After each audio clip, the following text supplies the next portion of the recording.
अरिहंतों को नमन करी सिद्धन करूं प्रणाम। उपाध्याय आचार्य का ले सुखकारी नाम। सर्व साधु और सरस्वती जिन मंदिर सुखकार। 2400 जिन राज को मन मंदिर में धार। पंचाचार परान सुविमला पंचाचार परायण सुविमला चारित्र संध्योदका। अर्धुपद राज्य निष्परा कामादि दोषो जिता।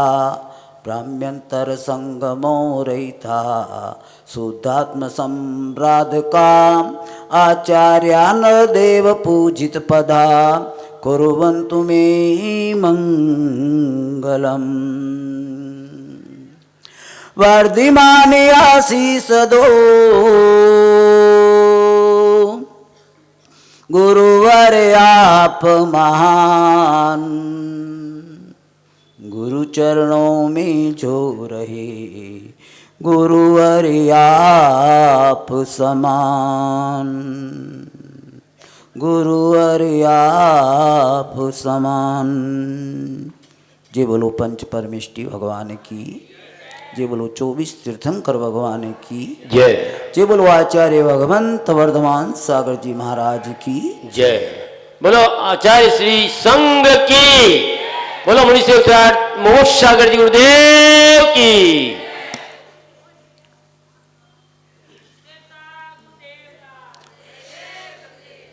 भव्य आत्माओं, संसार चक्र बहुत बड़ा है। संसार के प्राणी निरंतर चिंतन करते हैं, दुखी होते हैं, संसार की व्यथा को व्यक्त करते हैं। कोई क्या कहता है कि मैं इस कारण से दुखी हूँ, कोई कहता है मैं इस कारण से दुखी हूँ। दुख की व्यथा, हाय ये क्या हो रहा है, ये क्यों हो रहा है, प्रश्न चिन्ह है। अनंत प्राणी हैं, अनंत कथाएं हैं, किस किस की कथा को हम यहाँ व्यक्त करें। प्रत्येक की अपनी अपनी कथाएं हैं। प्रत्येक जीव का अपना अपना कर्मों का खाता है। समय पाकर के उसे उस ऋण को चुकाना भी पड़ता है। जो ऋण, जो देनदारी हमने इस जीव पर बोझ के रूप में डाल दी, उसे चुकाना ही पड़ेगा। चाहे कितना कुछ भी कर लो, चुकाना ही पड़ेगा। मत भूलो, जब आप व्यथित होंगे, दुखी होंगे, तो आपका क्या हाल होगा।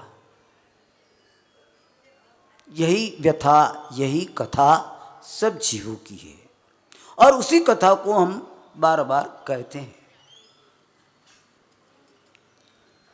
बताते हैं कि पिता का जीव बकरा बन गया। क्या बन गया? पिता का जीव बकरा बन गया। देखिए आप, विचित्र लीला। कोई पिता घर का मालिक और वो ही तिर्यंच बन करके, बकरा बन करके उस दुकान पर आ जाता है। बेटे उसको क्या करते हैं? भगा देते हैं। ये बताए, आज हम पिता हैं, माता हैं, किसी की बहन है, बेटी हैं, पर आने वाले समय में हम क्या बनेंगे न मालूम, हमारा क्या होगा हमें अता नहीं, पता नहीं। बस यही तो व्यथा है, यही तो व्यथा है प्रत्येक जीव की। पर प्रश्न चिन्ह एक उठता है कि वो उस व्यथा को समझ नहीं पाता कि वो व्यथा किस कारण से मुझे मिल रही है। उसका मूल कारण क्या है, ये मुझे दुख क्यों मिल रहे हैं, कभी सोचा नहीं, चिंतन नहीं किया। बेचारा बेचारा बेचारा बन करके बैठा रहा। दुखी होता तो बेचारा, सुखी होता है तो सेठ साहब, सेठ साहब। देखिए लीला विचित्र कर्मों की, बेचारा बना देता है, दुखिया बना देता है, और किसी को सेठ, राजा, महाराजा, चक्रवर्ती बना देता है। ये चक्र क्यों है? ये परिवर्तन स्वयं जीव अपने ही द्वारा कृत कर्मों के द्वारा करता है। इसलिए हमने कल के उद्बोधन में यही बात समझाने का प्रयास किया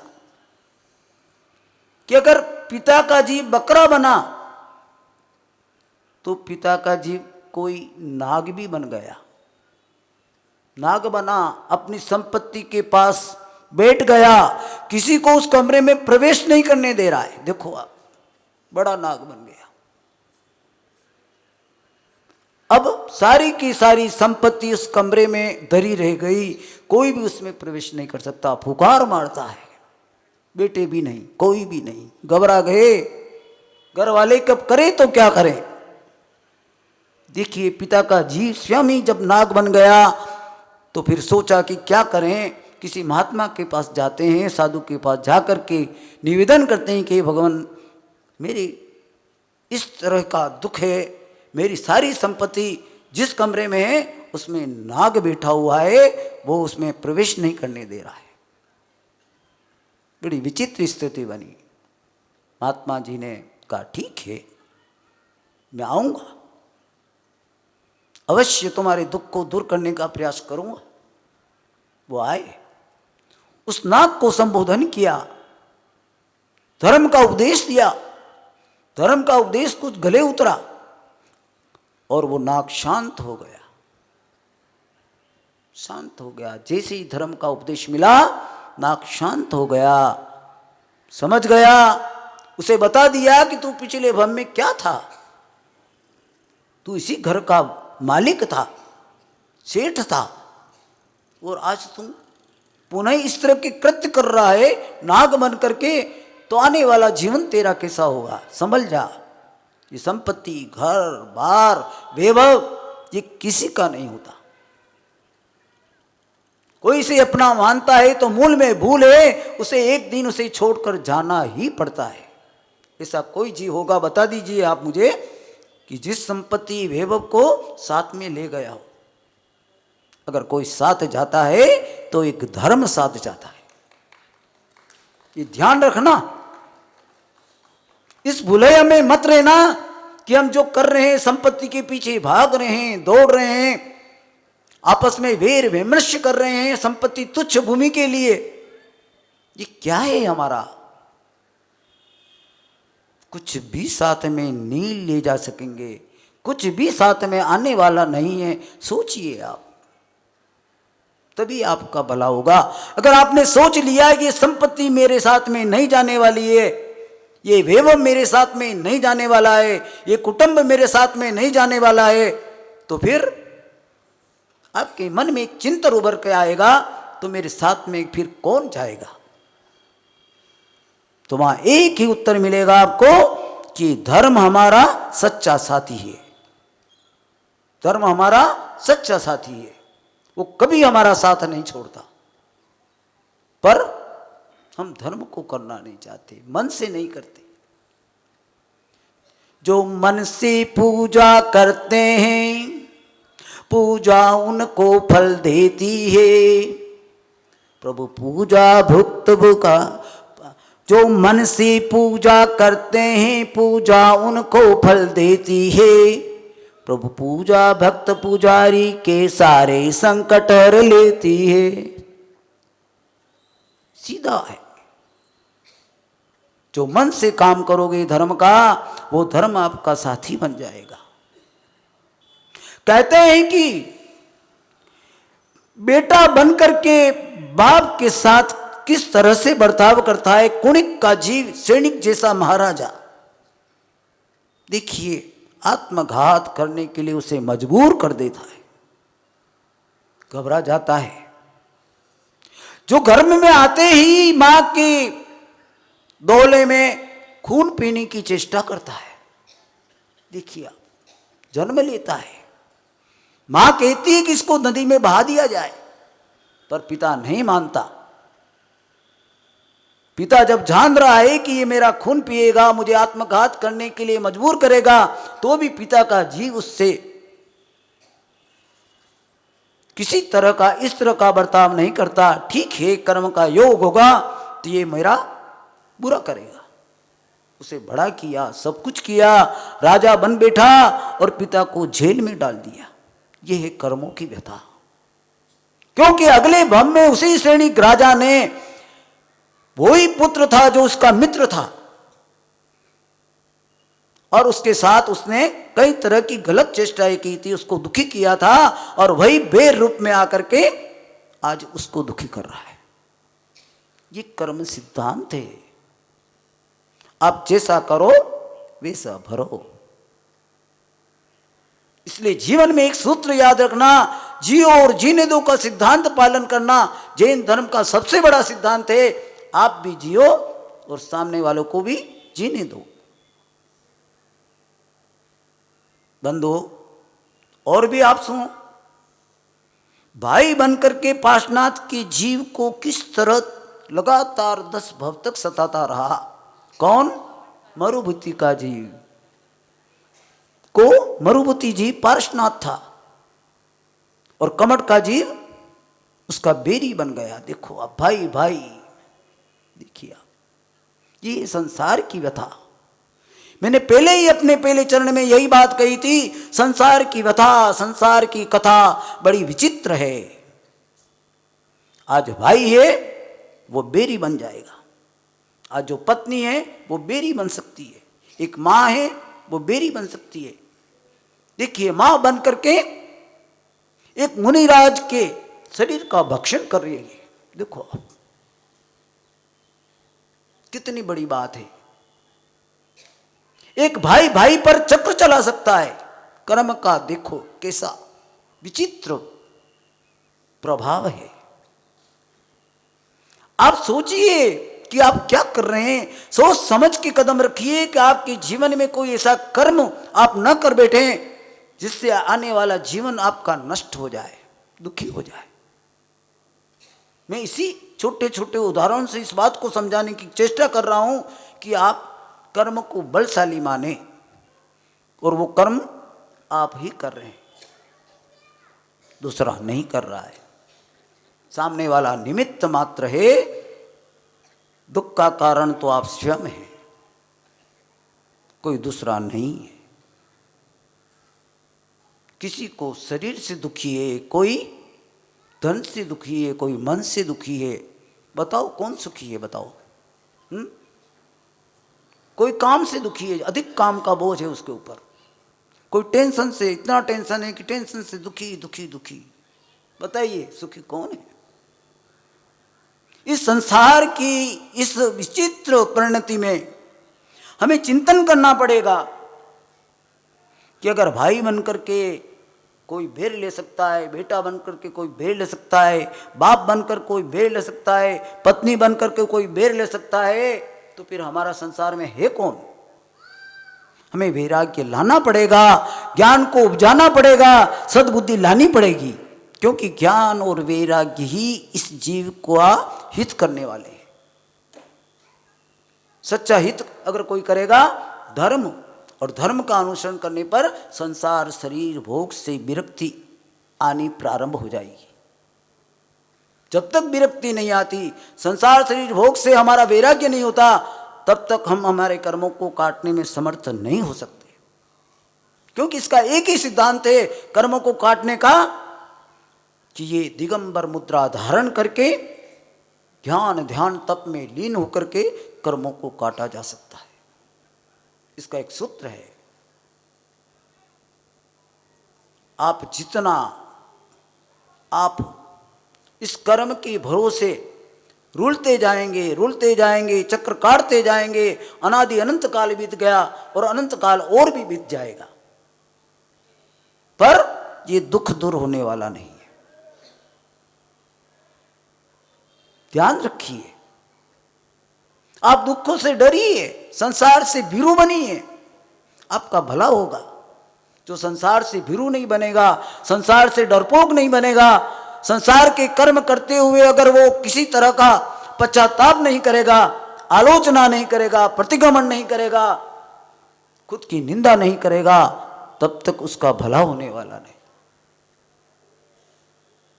इसलिए हमें बार बार यही विचार करना पड़ेगा कि हमारा जीवन का धरातल कैसा है, हम वर्तमान में किस तरह से जी रहे हैं, हमारी जो कर्म पद्धति है, हमारे जो कर्म रूपी चेतना है, वो किस तरह की है। हम क्या 5 पापों में रत हैं? प्रश्न अपने आप से करिए।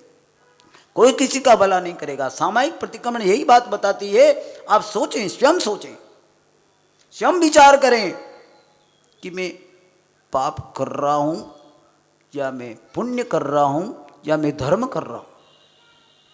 पाप, पुण्य और धर्म, पाप पुण्य के बीच में धर्म है। अगर पुण्य के चक्कर में पड़े, पुण्य पुण्य पुण्य, और उस पुण्य का अगर दुरुपयोग कर लिया तो हो गया आपका पुनः ही पाप का, दुख का समावेश। कहां बचने वाले हो? आज पुण्य से इतना वैभव मिल गया, आपको सब कुछ मिल गया है। आज आपका पुण्य कम नहीं है। आप सोचना, आप पुण्यशाली जीव हैं, इसीलिए तो इस अवस्था को प्राप्त हुए हैं। आपको धर्म का उपदेश प्राप्त हो रहा है, सबसे बड़ी पुण्य की बात है। अंगोपांग की संपूर्णता है आपके पास में। अभी आप निरोगी हैं, उच्च कुल में प्राप्त कर चुके हैं, उच्च जाति के हैं आप। क्या चाहिए? पर्याप्तक हैं, जागृत अवस्था है। अगर जागृत अवस्था है तो धर्म के उपदेश को ग्रहण कर लीजिए। नहीं करेंगे तो क्या मिलेगा? वही दुख, वही त्रास, वही पीड़ा, उसके अलावा कुछ भी नहीं मिलेगा। जन्म मरण बुढ़ापे के दुख, रोगों से भरा ये जीवन, वो ही मिलेगा। इसलिए मैं विषय को बढ़ा करके नहीं, मैं यहां इसी बात को समझाने का प्रयास करता हूं कि गन्ना जो होता है उसमें घाट होती है। क्या होती है? उस घाट को चूसने पर क्या मिलेगा? क्या मिलेगा बताओ? बस उसे चूसते जा रहे हैं, कुछ मिल नहीं रहा है। सारहीन जीवन है। बड़े बड़े चक्री राजा को देखिए, कहां गए चक्री जिन जीता भरत खंड सारा, कहां गए वो राम और लक्ष्मण जिन रावण मारा, कहा कृष्ण रुक्मति सतभामा और संपत्ति सारी, कहां गए वो रंगमल और सुवर्ण की नगरी।